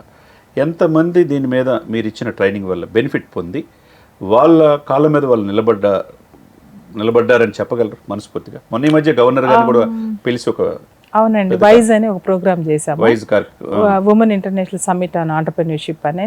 ఎన్ని దేశాల నుంచి వచ్చారండి దానికి? 5 దేశాల నుంచి వచ్చారు. 5 దేశాల నుంచి హైదరాబాద్ లో చేశారు. హైదరాబాద్ ఇక్కడే ఇంజనీరింగ్ స్టాఫ్ కాలేజీ గచ్చిబౌలిలో చేశాము. ఆల్మోస్ట్ 960 డెలిగేట్స్ వచ్చారు. మేము ఎక్స్పెక్ట్ చేసిన 500. బోత్ ద డేస్ కలిపి అంతమంది వచ్చారు. మీకు ఆల్రెడీ 12 రాష్ట్రాల నుంచి ఉన్నారు కాబట్టి ఉన్నా అంటే అంతమంది రావాలని ఏం లేదు కదా. చాలా బాగా స్ప్రెడ్ అయిందండి మేము చేస్తున్న ఈ ఇన్ఫర్మేషన్. బాగా వచ్చారు చాలా అందరూ. ఆ ప్యానెల్ 8 ప్యానెల్ డిస్కషన్స్ ఉంటాయి అన్నమాట. 8 సెషన్స్ ఉన్నాయి అండ్ వేరియస్ టాపిక్స్. ఇది sustainable energy, sustainable technologies, global technologies గురించి మాట్లాడుకున్నాం. అన్నీ కూడా 8 సెషన్స్ చాలా మంచి ఎమినెంట్ స్పీకర్స్ వచ్చారు. చాలా బాగా జరిగింది. తర్వాత B2B కూడా చేసాం, బయర్ టు వెండర్ ఆపర్చునిటీ చేసాము. డైరెక్ట్ బిజినెస్ ఆపర్చునిటీస్ కదా, NMDC, తర్వాత అపోలో కేర్ హాస్పిటల్, తర్వాత రైల్వేసు, అట్లా A24 మెంబర్స్ వచ్చారు. వీళ్ళు బాగా అంటే ఎట్లా అంటే ఓవర్ క్రౌడ్ అయిపోయిందండి. B2B మీ కంట్రోల్ చేయలేనట్టుగా అయిపోయింది. ఇప్పుడు రిజిస్టర్డ్ పర్సన్స్ ఉన్నారంటే మీ సంస్థలో ఒకవేళ ఎంతమంది ఉన్నారంటారు? రిజిస్టర్డ్ మెంబర్స్ 1800+ ఉన్నారు. అందరూ కూడా ఎంటర్‌ప్రెన్యూర్సేనండి. వీళ్ళు కాకుండా బడ్డింగ్ ఎంటర్‌ప్రెన్యూర్స్, తర్వాత అస్పైరింగ్గా లేకపోతే స్టార్టప్స్, లేకపోతే ఇంక్యుబేషన్ ఫెసిలిటీస్ అవైల్ చేసుకుంటున్న వాళ్ళు, వీళ్ళంతా కూడా యాన్యువల్ మెంబర్స్గా ఉంటారు. వాళ్ళు ఒక 600 మెంబర్స్ దాకా ఉంటారు. అదేవిధంగా మీరు చెప్పారు లలిత్ గారు, ఒక మహిళకి సపోర్ట్ చేయడంలో అందరూ చాలామంది పారిశ్రామికవేత్తలు, కార్పొరేట్ సోషల్ రెస్పాన్సిబిలిటీ బాగా చాలా కార్యక్రమాలు చేస్తుంటారు. అదేవిధంగా సుమన్ టీవీ కూడా ఇండియాలో డిజిటల్ మీడియా నెంబర్ 1 నెట్వర్క్. అవునండి. దాంతోపాటు 9 కోట్ల మంది వ్యూవర్స్ ఉంటారు మాకు. దీంతోపాటు బిజినెస్ బ్రాండ్ ఇమేజ్కి నెక్స్ట్ లెవెల్లో తీసుకెళ్ళగా ఇది సుమన్ టీవీకి ఉంది అనమాట, సుమన్ గ్రూప్కి ఉంది. మీరు కోవిడ్ నుంచి అనేక మంది పారిశ్రామికవేత్తలు మీ దగ్గర ఉంటారు. వాళ్ళ యొక్క ప్రొడక్ట్స్ కావచ్చు, ఏదైనా కావచ్చు, మీరు సంప్రదిస్తే డెఫినెట్గా మా వద్ద సపోర్ట్ చేస్తారా? డెఫినెట్గా వాళ్ళకి నెక్స్ట్ లెవెల్ ఏ విధంగా వెళ్ళగలదు అనేది, అంటే బ్రాండ్ ఇమేజ్ని తీసుకెళ్తాలో సుమన్ టీవీకి మించింది లేదు అని అంటే ప్రజల నమ్మకం. ఉభయ తెలుగు రాష్ట్రాలతో పాటు సుమన్ టీవీ అంటే ఒక బ్రాండ్. అంటే 9 కోట్ల మంది వ్యూవర్స్, 8 కోట్ల మంది సబ్స్క్రైబర్స్. ఈరోజు అనేకంగా ఢిల్లీలో, తర్వాత కర్ణాటకలో బ్రాంచెస్ కూడా వస్తున్నాయి. అంటే తెలుగు ప్రేక్షకుల్ని అనతికాలంలో 9 yearsలో ముందుకు తీసుకెళ్ళగలిగింది. అంటే తెలుగు ప్రేక్షకులే. దాంతోపాటు వైడల్గా దేశవ్యాప్తంగా తీసుకెళ్లాలని అనుకుంటున్నారు మేనేజ్మెంట్. మీకు కోవేకి డెఫినెట్గా సుమన్ ఒక బెస్ట్ ప్లాట్‌ఫామ్. అది అలా అనుకున్నప్పుడు మనం ఒక MOU చేసుకోవచ్చండి, మీరు మేము చేసుకుంటే మా మెంబర్స్ ప్రొడక్ట్స్ అవంతా కూడా. చైర్మన్ గారు సుమన్ గారితో ఒకసారి తప్పకుండా మీటింగ్ ఒకసారి మీకు, ఎందుకంటే మీకు ఉపయోగం ఉంటుంది. ఎందుకంటే మావన్నీ మ్యానుఫ్యాక్చరింగ్ యూనిట్స్ ఎక్కువ మంది ఉంటాము. సో వాళ్ళ ప్రోడక్ట్స్ ఏవైతే ఉంటాయో వాళ్ళది అంతా కూడా మీరు డిజిటల్ సపోర్ట్ ఇస్తాము అని అంటే ఇంకా అంతకన్నా మించింది ఏమి లేదు. పర్టికులర్గా అంటే మేమందరం ఒక లెవెల్లో ఉన్నాం అనుకోండి. రూరల్ ఉమెన్ ప్రోడక్ట్స్ ఏదైతే మేము ఎప్పుడెప్పుడు మినిస్టర్ని పిలిచినా వాళ్ళు అదే అడుగుతారు, మీరు డిస్ట్రిక్ట్స్కి రండి అమ్మా, వాళ్ళకి హెల్ప్ చేయండి అమ్మా, వాళ్ళకి డిజిటల్ సపోర్ట్ ఇవ్వండి అమ్మా అని. మేము కూడా వెరీ సూన్ డిజిటల్ మా ప్లాట్ఫామ్ క్రియేట్ చేయాలి. 5,000 మెంబర్స్ ఏం పెట్టుకున్నాము, వాళ్ళందరికీ వాళ్ళ ప్రోడక్ట్స్ సపోర్ట్ చేయడానికి ఫ్రీ ఆఫ్ కాస్ట్ తోటి చేయాలి. 56 సంవత్సరాల వయసులో కూడా మీరు నిత్యం తపనతో పనిచేస్తున్నారు. అనేక మంది పారిశ్రామికవేత్తలు తయారు చేద్దాం అనుకుంటున్నారు. మీలో మీ సక్సెస్కి సీక్రెట్ అంటే ఎప్పుడూ చిరునవ్వుతో ఉంటారనేది చాలామంది మీ మిత్రులు చెప్తుంటారు. మీ లైఫ్ స్టోరీ ఎన్నప్పుడు ఉంటుంది, అది ఎలా సాధ్యం? నేను 28 ఇయర్స్ అప్పుడే సిద్ధ సమాధి యోగా క్లాసెస్కి వెళ్ళాను నేను. సో వాళ్ళు మాకు అక్కడ గురూజీ చెప్పింది అంటే everything is okay, anything is okay, everything is okay, anything is okay. Plus ఎలాంటి సిచ్యువేషన్లో కూడా ఎవ్రీథింగ్ ఈజ్ ఓకే. నీకు ఫేవర్గా లేదనుకోండి, that is also okay. Situations నీకు ఫేవర్గా లేదు, దట్ ఈస్ ఆల్సో ఓకే అని అంటారు అనమాట. సో మాకు అక్కడ అవి నేర్చుకున్నాం కాబట్టి మేబీ నేను ఇవాళ ఇక్కడ దాకా రాగలిగి ఇంతమంది రకరకాల జనాలతో డీల్ చేస్తున్నప్పుడు కూడా నా అంటే నా ఇన్నర్ నా ప్యూరిటీ, నా ఇది పోగొట్టుకోకుండా ఉండాలి. నా వ్యక్తిత్వం ఆ వ్యక్తిత్వం అనేది అలాగే ఉండాలి. ఎక్స్టర్నల్ ఫ్యాక్టర్స్ నన్ను ఇన్ఫ్లుయెన్స్ చేయొద్దు అని చెప్పేసి నేను ఫస్ట్ నుంచి అప్పుడే మా అక్కడే నేర్చుకున్నాము. జనరల్గా నేను ఆర్గ్యుమెంట్స్ అవంతా ఇష్టపడను, లెట్ గో అన్నట్టు వదిలేస్తాను అనమాట. ఎందుకు అనవసరంగా ఆర్గ్యుమెంట్స్ చేసి దానివల్ల యూజ్ అండి. ఓకే నువ్వు కరెక్ట్ దెన్ ఓకే, వాళ్ళు రాంగ్ అనుకోండి, కొన్ని రోజులు అయ్యాక వాళ్ళే రియలైజ్ అవుతారు, ఫ్యూ అవర్స్లో రియలైజ్ అవుతారు. ఎందుకు అన్నెసరీ ఆర్గ్యుమెంట్స్ అని చెప్పి నేను ఐ మీన్ నాకు ఇష్టం ఉండదు. థర్డ్ థింగ్ ఏంటంటే నా ఫ్యామిలీ అండి, మెయిన్ స్ట్రెంత్ 70% నా ఫ్యామిలీ. మీ బాబు ఇప్పుడు ఏం చేస్తున్నారు? బాబు US లో ఉన్నాడండి, ఆయన పెళ్ళయింది, కూతురు కూడా, నాకు ఒక మనవరాలు. సో కోడలు డాక్టర్. ఇంకా మా హస్బెండ్ గురించి చెప్పాలంటే మటుకు మెయిన్ స్ట్రెంగ్త్ ఆయనేనండి. అసలు ఎలా అంటే యూ కెన్ డూ ఇట్లా తగ్గో అంటాడు అనమాట. అది ఏంది నన్ను ఇట్లా ఫారెస్ట్లో వదిలేసినట్టు ఇట్లా చేస్తున్నావు అంటే, నీకు నీ కెపాసిటీ నువ్వు చేయగలుగుతావు అని చెప్పేసి అట్లా అనమాట. చాలా చాలా మంచి వ్యక్తి. అట్ ద సేమ్ టైం ఏంటంటే స్త్రీలని ఎంకరేజ్ చేసేవాళ్ళు ఉండాలండి ప్రతి ఇంట్లో కూడా. అంటే ఈ విధంగా ఆయనకి తెలుసు నా స్ట్రెంత్ ఏంటి అని, అందుకే తీసుకొచ్చి పెట్టారేమో అని చెప్పేసి మా బాబు కూడా అంటాడు అనమాట. లక్కీగా నాకు అత్తమ్మ మామయ్య వాళ్ళిద్దరూ, మా జాయింట్ ఫ్యామిలీ అంటే రైట్ ఫ్రమ్ ద బిగినింగ్ నుంచి వాళ్ళిద్దరూ అసలు నాకు ఎప్పుడు కూడా ఫ్యామిలీ బర్డెన్ అనిపించలేదు. మీరు చెప్తుంటే కుటుంబం, ఉమ్మడి కుటుంబం విలువలు ఇవన్నీ కూడా చాలా స్పష్టంగా కనపడుతుంది. ఇదే సమయంలో నేను ఒకటి అడుగుతా లలిత గారు, ఈ మధ్య ప్రేమించుకుంటున్నారు, పెళ్ళిళ్ళు చేసుకుంటున్నారు, తల్లిదండ్రులను మర్చిపోతున్నారు, అత్తమామలు చాలా తప్పండి. నిన్నగాక మొన్న ఇన్సిడెంట్ చూసుకుంటే బాధ వేసింది. 6 నెలలు కూడా కాలేదు, ఆత్మహత్య చేసుకొని చనిపోతున్నారు. ఈ అన్నిటి మీద, ఈ పరిణామాల మీద మీరు ఏం చెప్తారు? అసలు అంటే జీవితం మీద అవగాహన లేదండి. ఇన్స్టెంట్ గా టెంపరీగా రిమోట్ కోసమే ఆత్మహత్యలు చేసుకునే పరిస్థితి. అసలు చిన్న వాటికి అప్పుడప్పుడే రిజల్ట్ రావాలంటే ఎలా వస్తాను? ఒక చెట్టు నాటితే దానికి ఎదగటానికి సర్టన్ పీరియడ్ కావాలి కదా, 5 years 6 years ఫ్రూట్స్ రావటానికి. ఒక విత్తనం నాటావు, చెట్టు ఈ ఫ్రూట్స్ వచ్చేటప్పుడు కొంత టైం పడుతుంది. నీ పెళ్ళి కూడా అంతేనండి. ఈ 2 కుటుంబాలు డిఫరెంట్ మెంటాలిటీస్, వీళ్ళు అడ్జస్ట్ అయ్యి చేసుకోవటానికి కొంత టైం పడుతుంది. సో వాళ్ళు ఇద్దరు అడ్జస్ట్ అవ్వాలి. సేమ్ టైము మనం ఏంటంటే పేరెంట్స్ ఎంతో కష్టాలు పడితే కదండి మనం ఈ స్టేజ్కి వచ్చి, అంటే వాళ్ళు ఎంత సాక్రిఫైస్ చేస్తుంటారు మనం పెంచే ప్రాసెస్లో. సో పేరెంట్స్ని ఎప్పుడు ఇగ్నోర్ చేయకూడదు. ఈ దేశ సంస్కృతి సాంప్రదాయాలు గౌరవించి అనేక మంది ఇతర దేశాలు, మదర్ తెరిసా గారు, అగ్నస్ గోన్షా బొజాక్షో అని చిన్నప్పుడు చదువుకున్నాం. ఆమె ఇక్కడ కలకటాలో నిర్మల్ ఉదయ్ అని స్వచ్ఛంద సంస్థ స్థాపించి కుష్టి వ్యాధి వాళ్ళ కోసం పనిచేసింది, సెయింట్ హోదా సంపాదించింది. అటువంటి వాళ్ళు మన సంస్కృతి భాగం అవుతుంటే మన వాళ్ళు, మన బిడ్డలు, మన ఇక్కడ పెరిగిన వాళ్ళు వెస్టర్నేషన్కి అలవాటు పడి పబ్ కల్చరు, డ్రగ్స్కి, దీని పట్ల మీరేమంటారు? కుటుంబ వ్యవస్థ విచ్ఛిన్నం కావటానికి మెయిన్ సంబంధాలు సరిగ్గా లేకపోవటం. కూర్చొని మాట్లాడుకోవట్లేదు చాలా మంది. టైము ప్రతి ఒక్కళ్ళు కూడా ఉదయం బ్రేక్ఫాస్ట్ అప్పుడు, లంచ్ అప్పుడు, డిన్నర్ అప్పుడు అందరూ కలిసి తినాలండి. డైనింగ్ టేబుల్ దగ్గర కలిసి ఆ రోజు ఏం జరిగింది ఏంటి, మేము ఎంత బిజీగా ఉన్నా ఆ క్వాలిటీ టైం మట్టుకి అది ఒక రూల్ మా ఇంట్లో. తర్వాత సండేస్ మట్టుకి ఈ టైంలో ఇట్లా ఉండాలి అని చెప్పి కంపల్సరీ మూవీస్కి వెళ్తాను అందరు ఫ్యామిలీ మొత్తము, బయటకు వెళ్తాము. ఆ కుటుంబ విలువలో చాలా అంటే ఇంకా అట్లా టూర్స్కి వెళ్ళటము ఇవన్నీ కూడా విత్ పేరెంట్స్ తోటే. అట్లానని వాళ్ళు మాకు ప్రైవసీకి అడ్డము అనని, ఏదైనా ఎక్కడన్నా చిన్న చిరాకులు ఉంటాయి, అవి వేరే అండి. అవి అసలు విత్ ఇన్ అవర్స్లో సాల్వ్ అయ్యాయే కానీ రోజుల తరబడి కొట్లాడుకునేయే కాదు అసలు. చెప్తున్నాను అంటే మనుషులు అన్నాక ఒక ఆర్గ్యుమెంట్స్ వస్తాయి, ఇష్యూ బేస్డ్ ఆర్గ్యుమెంట్స్ వస్తాయి అంతే. హ్యూమన్ బేస్డ్గా ఉండకూడదు అసలు, ఎప్పుడు ఇష్యూ బేస్డ్గా ఉండాలి. అవి with in hours sort out చేసుకోవాలి. ఆ కైండ్ ఆఫ్ మెచ్యూరిటీ నీకు రావాలి అని అంటే నువ్వు రెస్పాన్సిబిలిటీ తీసుకున్నప్పుడే మెచ్యూరిటీ వస్తుంది. మీరు అన్నీ బాగా చెప్పారు. అంటే మహిళలు ఒంటిల్లు కుందేలు కాకూడదు, భర్త ప్రోత్సాహంతో నేను ఈ స్థాయికి వచ్చాను, నా కుటుంబంలో అత్తమామల యొక్క ప్రోత్సాహంతో ఈ స్థాయికి వచ్చాను. ఈ రోజు రేపు చెప్పేవాళ్ళు చాలా తక్కువ. మీరు చాలా సకుటుంబం, కుటుంబ విలువలు, ఉమ్మడి కుటుంబ విలువలు చాలా చక్కగా చెప్పారు.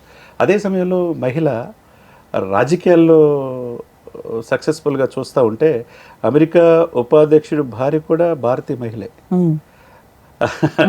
అదేవిధంగా దేశ విదేశాల్లో అనేక మంది భారతీయ మహిళలు వివిధ రంగాల్లో రాణిస్తూ ఉన్నారు. అటువంటిది రాజకీయాల పట్ల మీ అభిప్రాయం అంటే ఏం చెప్తారు? రాజకీయాల్లో మహిళలు తప్పకుండా రావాలండి. వాళ్ళ రిప్రజెంటేషన్ ఏదైతే 33% మనం ఏం పెట్టుకున్నామో మోదీ గారు మహిళకే ప్రాధాన్యత ఇస్తున్నారు కాబట్టి రావాలి. మేబీ కరెక్షన్ తగ్గుతుందేమో. బెస్ట్ పాలిటీషియన్స్ ఉంటే కనుక అండి మన ఇండియా పావర్టీ ఫ్రీ ఇండియా అయిపోవచ్చు. ఎందుకంటే మేము ఏ కంట్రీకి వెళ్ళినా కూడా ఇండియా అనగానే అదేదో డెవలపింగ్ కంట్రీ అని కూడా ఇంకా తక్కువగా చూడటము. వాళ్ళకి ఏంటంటే భవిష్యత్తులో భారతదేశం అగ్రగామి దేశం అవుతుంది అనేది భయం అనేది ఉంది. అందుకని తక్కువగా చూడాలని అనుకుంటారు కానీ బట్ మేమేం చెప్తా అంటే ప్రింటింగ్ దానిలో వాళ్ళు ఫాస్టెస్ట్ గ్రోయింగ్ ఎకనామిక్ కంట్రీ ఏంటంటే ఇప్పుడు టాప్ 5th ప్లేస్ లో ఉంది. అదే భవిష్యత్తులో ఇంకో 5 సంవత్సరాలు పోతే అమెరికా కూడా తెలుసు భారతదేశం ఏ విధంగా వస్తుంది. కాకపోతే ఇక్కడ రూల్స్ స్ట్రిక్ట్ గా ఇంప్లిమెంట్ చేయాలండి. పనిష్మెంట్స్ సీరియస్ గా ఉండాలి. ఇప్పుడు 2-వీలర్ మీద 3-4 వెళ్తుంటే ఎట్లా అరబ్ కంట్రీస్ లో ఉన్న చట్టాలు ఇక్కడ ఏదైనా కూడా విమెన్ సేఫ్టీ ఇలాంటివన్నీ కూడా స్ట్రిక్ట్ రూల్స్ తీసుకొస్తే కనుక అప్పుడేమవుతుందంటే అవన్నీ ఒక విమెన్ పొలిటీషియన్నే బాగా చేయగలుగుతారని నా ఉద్దేశం అనమాట. సో ప్రతి ఒక్కళ్ళు కూడా అంటే ప్లస్ మేధావులంతా కూడా ఇళ్లలో కూర్చొని డంబు డెఫర్స్ లాగా ఉండకుండా వాళ్ళ నోరు విప్పి ముందుకు రావాలండి. వాళ్ళు ఎక్కువ మంది కనుక మెయిన్ స్ట్రీమ్లోకి వచ్చి వాళ్ళు పొలిటీషియన్స్ అయ్యారనుకోండి సొసైటీకి చాలా చేయగలుగుతారు. సిన్సియర్గా మేధావులుగా ఉన్న వాళ్ళు బయటికి రావాలి. రాజకీయాల్లో కూడా మహిళలు చాలా అవసరం ఉందండి. ఉండే కొంది అంటే ప్రభుత్వాలు కూడా మహిళల ఇంపార్టెన్స్ తీసుకుంటున్నాయండి. రాష్ట్ర ప్రభుత్వాలే కాకుండా ఇప్పుడు ఢిల్లీ గడ్డ కూడా కేజ్రీవాల్ గారి తర్వాత జైల్లో ఉన్నప్పుడు అధిరోహించిన ఆమె మదనపల్లిలో చదువుకున్న స్టూడెంటే, టీచరే, ఢిల్లీ గడ్డకి ముఖ్యమంత్రి పనిచేసింది. అదేవిధంగా వేరే ప్లేసుల్లో మహిళలు మీరు అన్నట్టు వాళ్ళకి అవకాశం ఇవ్వాలి కానీ ఏదైనా సాధిస్తారు. ఇక చివరిగా మీరు రాజకీయాల్లో వచ్చే ఆలోచన ఏమైనా ఉందా? వస్తానేమోనండి. అంటే అవకాశం ఉంటే వద్దామనే ఉంది. కాకపోతే ఇప్పుడు కాదు, కొంచెం టైం పడుతుంది. మేము ఏదైతే చేస్తామో సర్వీస్ సరిపోవట్లేదండి. అదే ఒక లెవెల్కి వచ్చినాక అయితే ఇంకా ఎక్కువ మందికి లక్షల్లో చేయగలుగుతామేమో అని చెప్పేసి అనిపిస్తుంది అనమాట. లలిత గారు, మీరు 2007లో ఈడీపీ చేశారు కదా? అవునండి. ఎంటర్‌ప్రెన్యూర్స్ అండ్ స్కిల్స్ ఏంటి, వాట్ ఈస్ వాట్ ట్రైనింగ్ తీసుకున్నారు 2005లో. అవును. అది ఇప్పుడు అప్పుడున్న టెక్నాలజీ అది సరిపోతుందా? ఇప్పుడున్న ఎంటర్‌ప్రెన్యూర్స్కి ఇంకేమన్నా లేటెస్ట్ టెక్నాలజీస్? లేదండి. అంటే ప్రతి ఎంటర్‌ప్రెన్యూర్ కూడా వాళ్ళ స్కిల్స్ని అప్డేట్ చేసుకుంటూ ఉండాలి. ఇప్పుడు నేనున్నా అనుకోండి, ఆ ఈడీపీ చేసిన తర్వాత నుంచి 20 years చెన్నైలో ఆల్మోస్ట్ 20 సర్టిఫికేషన్స్ డిఫరెంట్ కోర్సెస్ నేర్చుకున్నాను. మీరు నేర్చుకున్నారు? యా. సో అలాగే ప్రతి ఉమెన్ కూడా వాళ్ళకి యూజ్ అయ్యే సర్టిఫికేషన్స్ ఏవో ఒకటి నేర్చుకుంటూనే ఉండాలి. అప్పుడే మనం అప్డేట్ చేసుకుంటాం మన నాలెడ్జ్ని. తర్వాత ఇప్పుడు లేటెస్ట్ టెక్నాలజీని మనం అందిపుచ్చుకోవాలి అని అంటే కనుక మనం వెనకబడిపోకుండా ఉండాలి అని అంటే తప్పకుండా ఏదో నేర్చుకుంటూనే ఉండాలి. అప్డేట్ అనేది కంపల్సరీ. దీనికి అంటే ట్రైనింగ్ సెషన్స్ అనేది మీరే కల్పిస్తారా ఇంకేమన్నా? లేదండి, బయట జరిగేవి మనం అటెండ్ అవ్వచ్చు. కోవిలో కూడా మేము ట్రైనింగ్స్ ఇస్తూ ఉంటాము. ఫర్ ఎగ్జాంపుల్ లీన్ మ్యానుఫ్యాక్చరింగ్ అనేది అది మేము ఇంప్లిమెంట్ చేసాం. అది నేను వెళ్ళి తర్వాత ఒక మినీ ప్రింటింగ్ క్లస్టర్ ఫామ్ చేసి మా ప్రింటింగ్ అసోసియేషన్లో మేము ఒక 2.5 years మా దానిలో మా 9 unitsలో అది ఇంప్లిమెంట్ చేసామండి. దానివల్ల ఎంత బెనిఫిట్ అయ్యామంటే ఓవరాల్గా 9 units కలిపి ఒక 7 to 8 crores సేవ్ చేశాము. అదే కాకుండా ఎక్స్పోర్ట్స్ కానీ తర్వాత ఇంకోటి కానీ అలాగా నేను చాలా ఒక 20 courses దాకా నేను ట్రైన్ అయ్యాను. బేసిక్ నాలెడ్జ్తో మీ దగ్గరికి వస్తే ఆమెని పరిపూర్ణమైన పారిశ్రామికవేత్తగా చేయగలుగుతాము. సేమ్ టైం ఈ అడిషనల్ స్కిల్స్ ఏవైతే ఉంటాయో ఇవి నేర్చుకోమ్మా అని చెప్పి ఎవ్రీ ఇయర్ మేము కండక్ట్ చేసే కాన్ఫరెన్స్లో కానీ సెమినార్లో కానీ ఇప్పుడు మొన్న జరిగిన సెమినార్ కూడా అది కూడా ఒక ఎడిషనల్ నాలెడ్జ్ గెయినింగ్ అనమాట. ఇవన్నీ కూడా మేము పంపిస్తూ ఉంటాము. వాళ్ళు కొంతమంది తెలుసుకుంటారు, నేర్చుకుంటారు, వస్తారు, అసలు అప్డేట్ అవుతారు. వాళ్ళు ఇండస్ట్రీస్ ఆ గ్రోత్ చూస్తుంటే మనకి ఎంత హ్యాపీగా అనిపిస్తుంటే అండి. ఫ్యూ క్రోర్స్తో మొదలయ్యి 100 crores 200 crores ఐపీఓకి వెళ్ళటము, అంత పెద్ద లెవెల్లో ఎదుగుతున్నారు. ఈ మధ్య చాలా మంది మహిళలు ఐపీఓకి వెళ్ళిపోయి అట్లాగా అనమాట. చాలా హ్యాపీగా అనిపిస్తుంది. అవన్నీ కూడా వాళ్ళు ఈ స్కిల్స్ నేర్చుకోబట్టే. ఇప్పుడు కోవిడ్ యాక్టివిటీస్ కూడా మన జరిగిన మీరు ఈ ప్రోగ్రాంలో గవర్నర్ గారు కూడా ప్రత్యేకంగా గవర్నర్ గారు వచ్చారు. అవునండి, వైస్ 2025లో వైస్ 2025లో అది ఏ విధంగా మీరు ఈ చాప్టర్ మొత్తం ఇండియా అధ్యక్షురాలుగా ఏ విధంగా ఫీల్ అయ్యారు? చాలా చాలా అంటే ఒక హై స్టాండర్డ్ సెట్ చేసామండి ఆ ప్రోగ్రాం వల్ల. అంటే మీరు అనుకున్న గమ్యాన్ని అనుకున్న దానికన్నా చాలా ఎక్కువ రీచ్ అయ్యాం అనమాట.